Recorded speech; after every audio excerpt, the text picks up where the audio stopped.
Hey, what's up, techno producers? Bruce Mennel here. Welcome back to this channel. And if you want to control the movement and rhythm of your pads with precision, watch this video because you're going to learn how to design pumping pads using LFO Tool as a MIDI controlled effect. So let me quickly show you. You have that kind of pad and you want it to pump like this. So you get this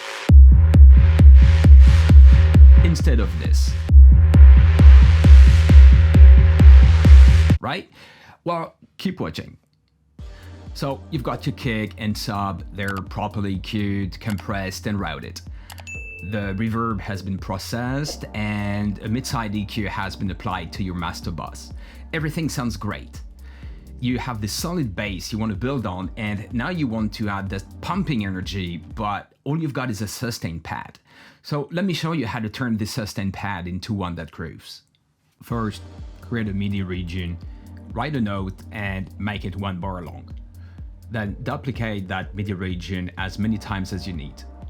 Open Machina and load your synth pad onto an empty pad and route it to external 3 so it's on channel 3 in Logic, and route the output to an empty bus, rename it sidechain and set the output to no output because we don't want any sound coming out of this bus.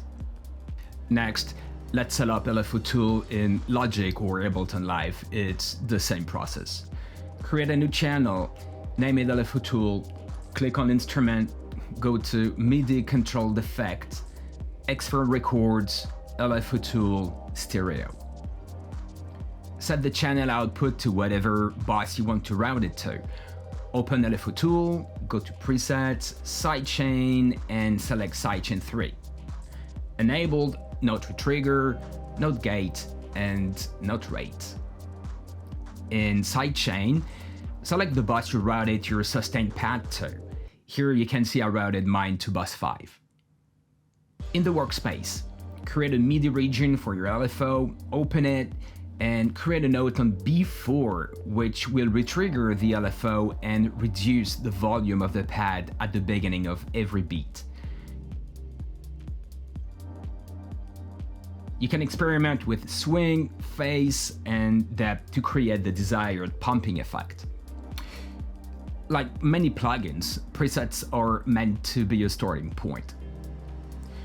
If you want to bypass LFO Tool for a transition, for example, delete the note and change the pitch if you want a higher rate. It's really easy. And that's it. If you found this tutorial helpful, be sure to like, comment, and subscribe for more techno production tips. Thanks for watching and happy producing.